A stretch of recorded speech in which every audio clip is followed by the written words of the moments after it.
Welcome back, ladies and gentlemen. I hope you enjoyed the HGC Minute. SDE, great Leeming player. But we're in our first series of the night. 2-0 lead for Gen.G. The scoreline, a little bit closer, I think, if you look deeper into that Dragonshire game. Was not a one-sided map by any means. But now we're heading into Game 3. And that game, too, was pretty impressive by No Chat's Illidan. First of all, they weren't really using too much, and I was saying, when Gen.G was sweeping through game number 1, Supernova, whatever they tried to do with that comp at the early game, didn't work out. Game 2, they actually have a draft where they can actually get control by controlling the other lane. They don't really have to follow Gen.G's macro as much, and they maintained somewhat of a lead as well. So we could see what they were trying to do. They actually executed okay, but their team fight mechanics and how they were actually holding the team fight together with that teamwork, that just lacked about 10%. I think that's what they really need to work on. Yeah, I think if they have, if they can just coordinate a little bit better and make their decisions a little bit faster. Yeah, just small things. Yeah, I think it's like the speed of the decisions, because the decisions are really good. And I mean, at this level of play, like hesitating for 1.5 seconds to 3 seconds can actually be the difference between a win and a loss in a team fight. Where you're trying to make that decision: do we jump onto Rich on the Thrall? Do we go in for the fight at the top lane instead? How do we use the hunt here? And in that moment of communication for 3 seconds, you know, that's when Rich survives and the rotation comes down.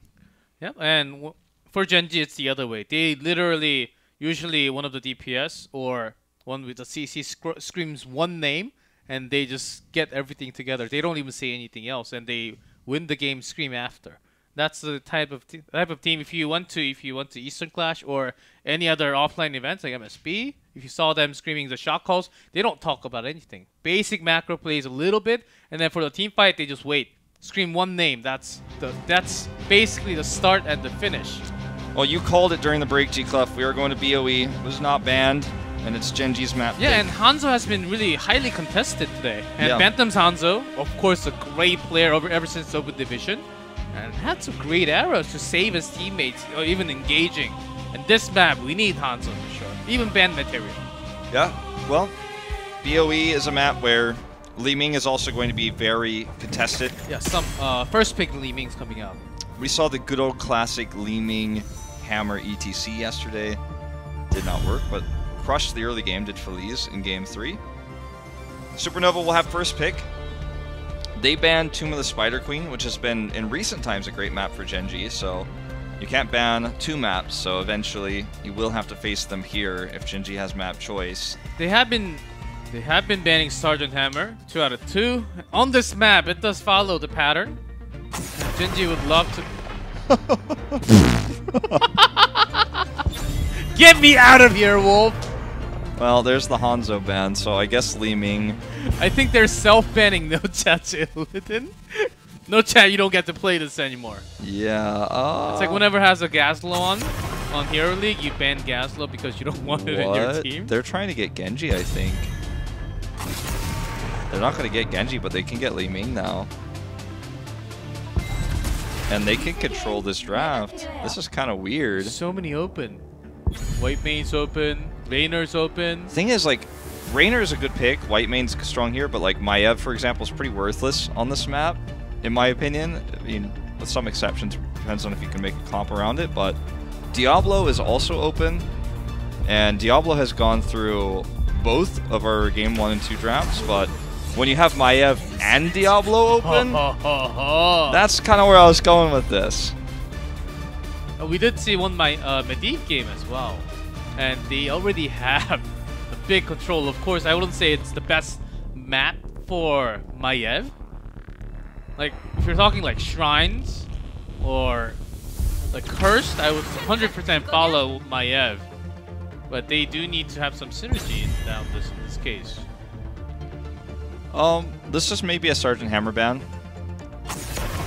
Banning the Garrosh, interesting.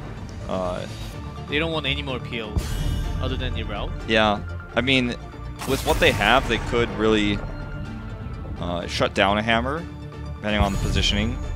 But there's other tanks that can peel really well. And Ubrok's decent at that. Tyrael's the older one that was more popular in the past, but probably won't be seeing that today. Sokka doesn't get to play Deckard. It's going to be playing a different support. Probably going to be the Karazim again. Yes. There it is. And there's Raynor. That was absolutely 110% going to happen no matter what. And just Blaze to finish off. I think they got a solid draft.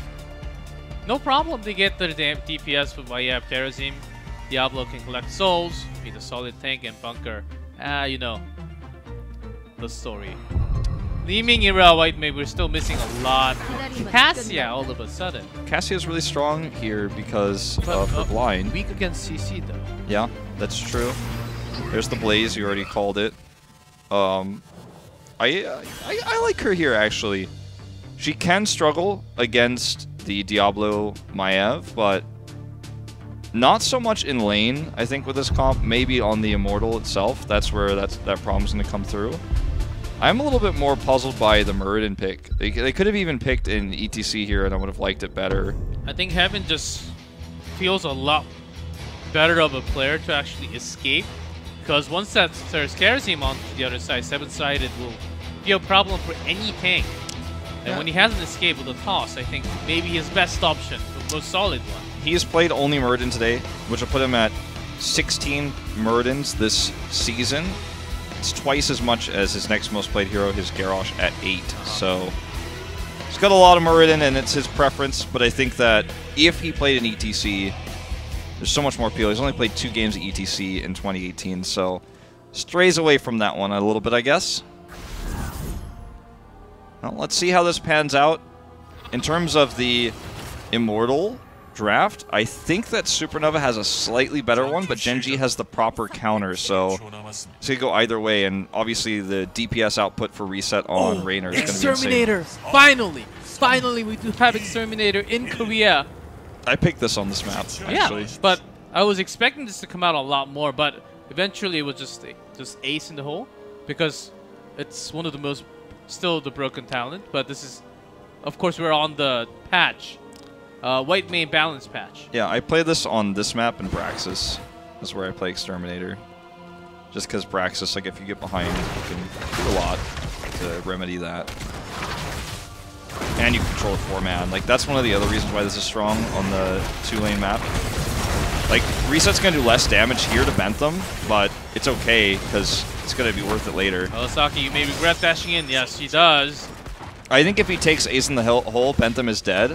But let's see what, you know, just talking about level 1s, but let's see what happens once the Immortals pop out, you know, that extra damage there. Also, early game White main does.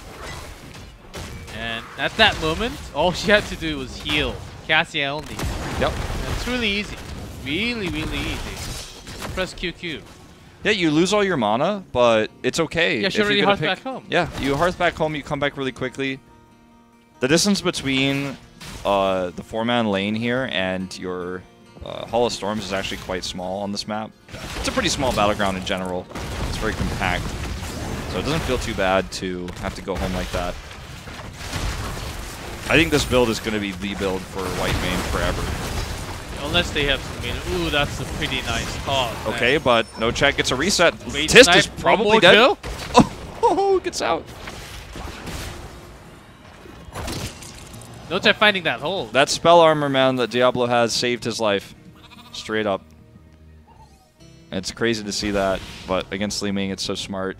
I see that, you know, they see that icon, you see that little, like, silhouette, I guess is the best way to describe it, that floats around Diablo, and you're like, well, if he didn't have that, he'd be so donezo in that moment.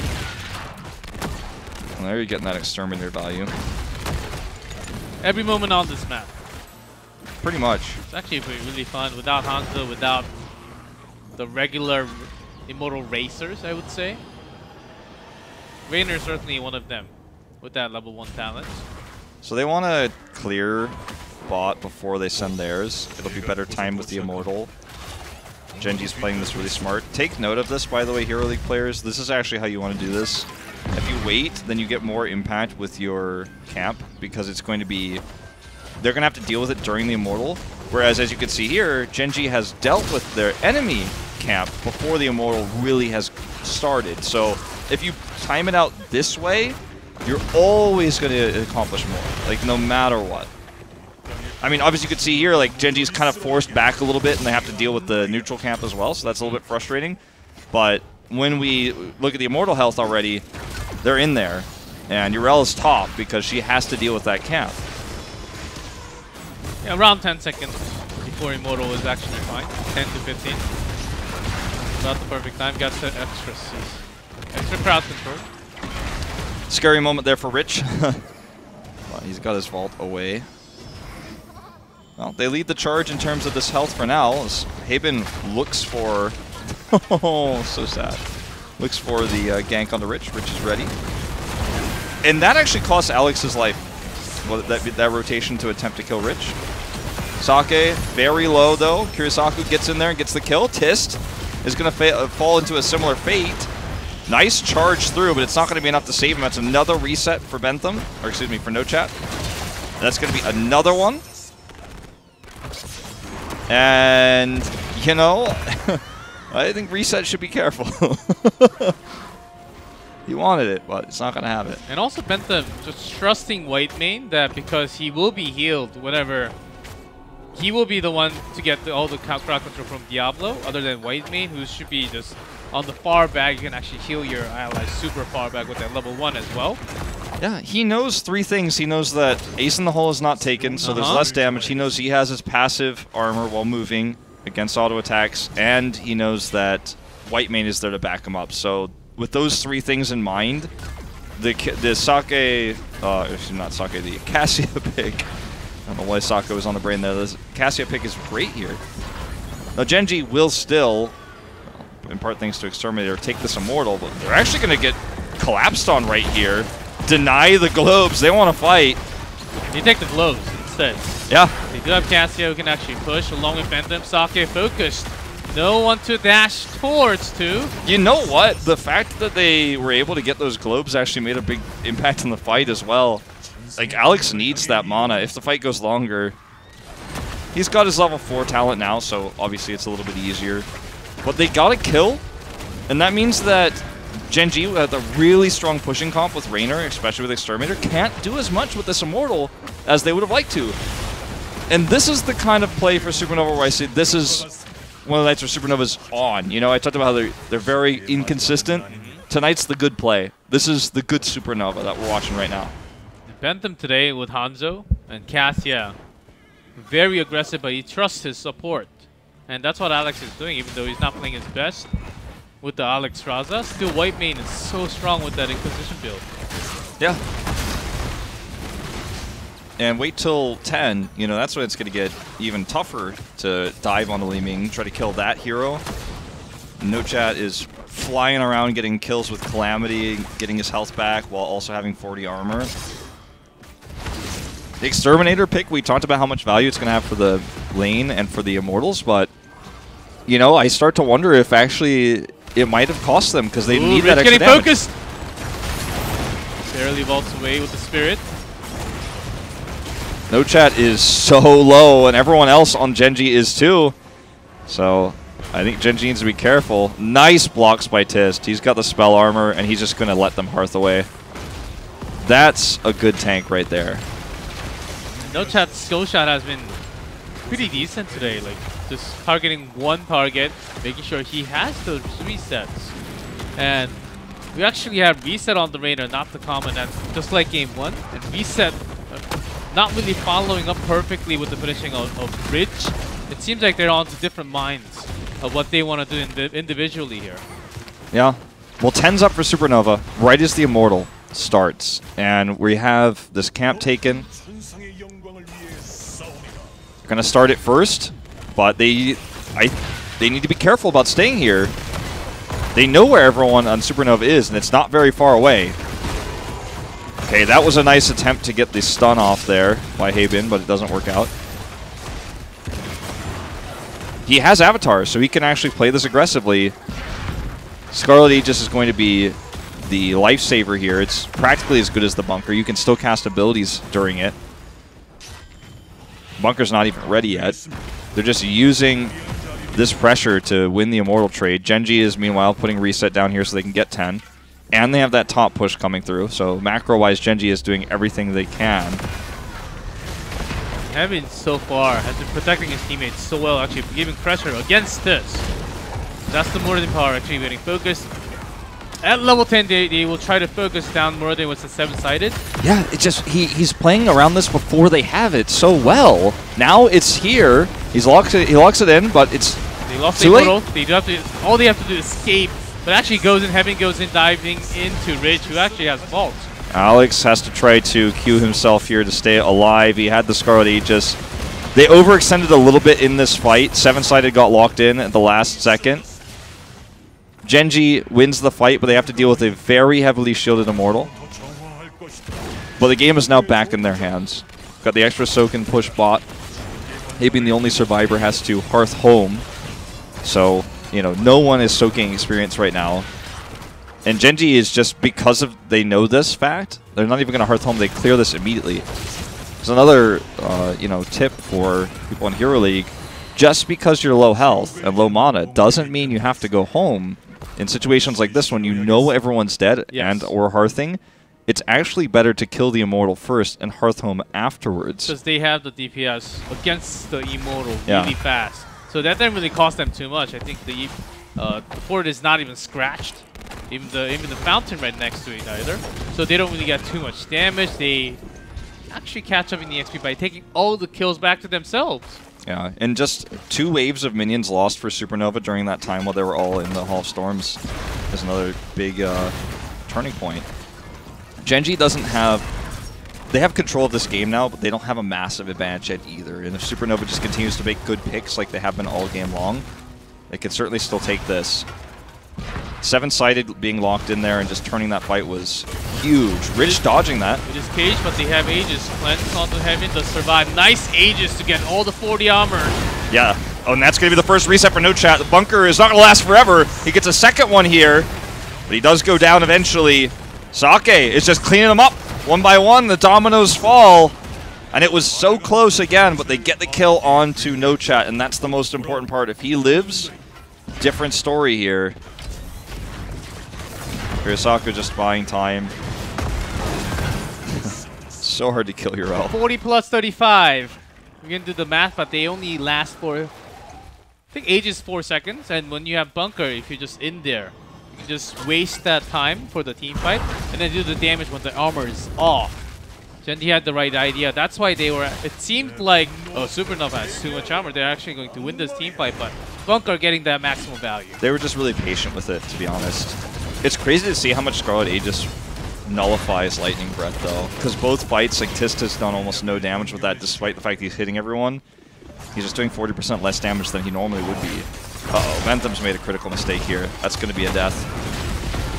Aegis has to be popped, and he still might not live. Oh, the heals. Okay. Alex resetting all that as well. The damage rate is not even here. Well, that was, you know, I think... I don't want to say he was, you know, making the master plan here, like he was baiting super hard, but, you know, it almost looked like it for a second. It's another cooldown burn. It's not the longest cooldown in the game or anything like that, but Gen.G has heroic advantage right now. They have half of the immortal health for Supernova down. Had they gotten a kill off of that or something like that, then it's totally cool, but now it feels like Gen.G got the better end of the trade. Still have to go in. They do have cages, which was not really used to me. And there's 7-sided, focused on many targets though. Lightning Ball doing a lot of, but when they go in, Rich will be focusing a lot of them. Yeah, Hyperion actually doing a lot of damage in this fight as well, just overall. And No Check can't get his resets. Supernova, they need to find the kill. And when they're all spread apart, and Rich's position on all the heroes, he's always on the side. Because he does trust in his teammate, also he's pretty confident with his own skill and his positioning. And notice the bunker wasn't used in that fight too, so had things gotten even more dire, they would have been able to utilize the bunker. They spread because they knew they didn't need to use the bunker, and they wanted to make sure that Li Ming didn't do too much damage with the burst. If you split like this, you really minimize what Li Ming can do. Fully shielded Immortal. Yeah, I mean, we're 13 minutes into the game now. This will start hitting the keep with ranged attacks. Or, sorry, the keep wall with ranged attacks. So this is going to be really tough for Supernova to deal with. They don't have dive either, so... By that time, all the heroics should be back. So less things to worry about, but Gen.G will be close to 16. Rich trying to set up for an engage. Well, that's Irel, so not the best target. They want to look for Cassia and Leeming. They're not even looking for kills. They're just threatening Supernova so the Immortal can get into position here with a bigger creep wave. And as I was saying, you know, it's got ranged attacks here, so someone's got to engage for Supernova, and they don't have a hard engage. KCC. Rich not finding the hole to go in. There's a bunker to buy time. They get Cassia. That's most of the damage. Not finding a kill for Leeming. That's the biggest challenge. No chance focus, and he's going down as well. Yeah, he's trying to survive through here with all the armor, but it's not going to happen. Gen.G gets the full team wipe. Can actually be core now. And this happens because Supernova knows that they have to engage. Well, they have no hard engage to speak of, and they're doing it against the bunker. This is not their fault, but it's a fault of the composition they're running when you lose the Immortal with full shields and it's doing ranged attacks. You have to hard engage.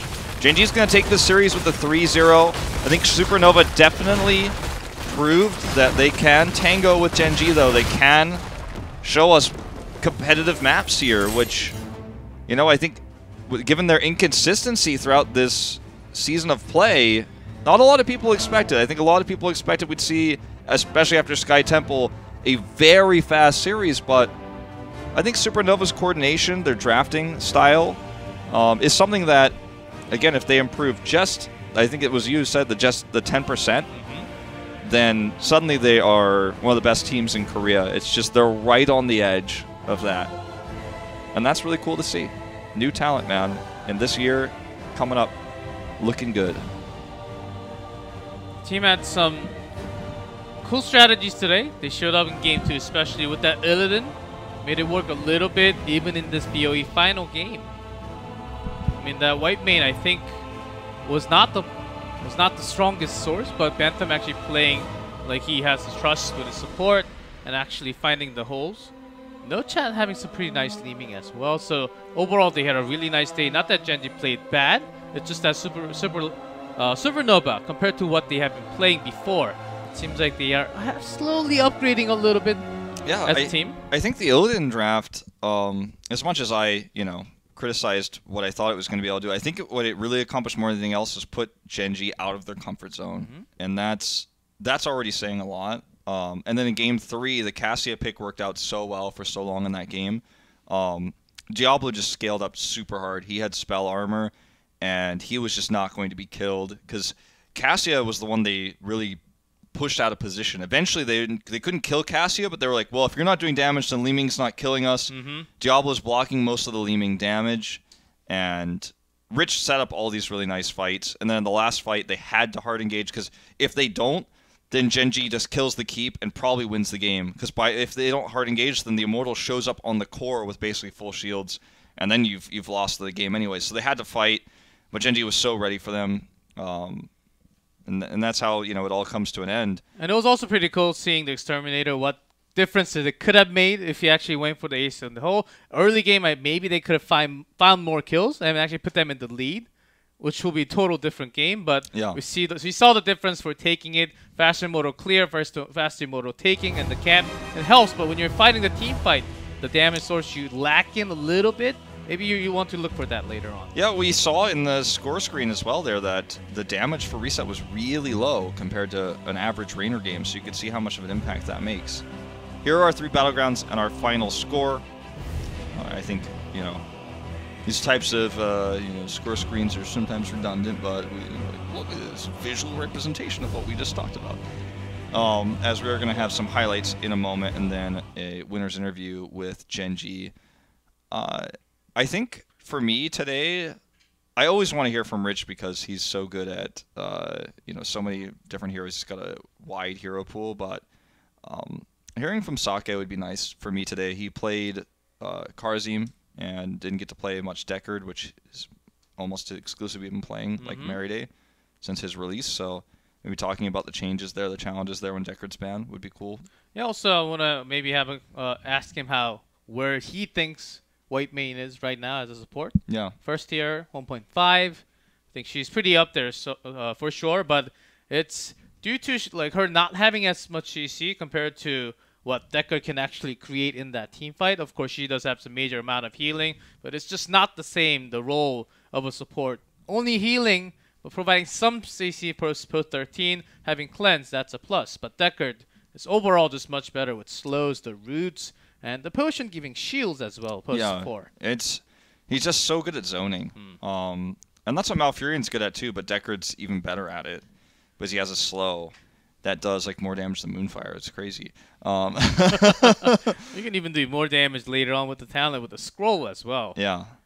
I think another player that'd be interesting to hear from would be Reset, because he actually played Raynor today instead of Rich, and that's kind of not really his comfort zone. Like, he plays mostly mages or kind of projectile type DPSs. Like Junkrat? Yeah, so to see him play Raynor today really well was actually pretty cool.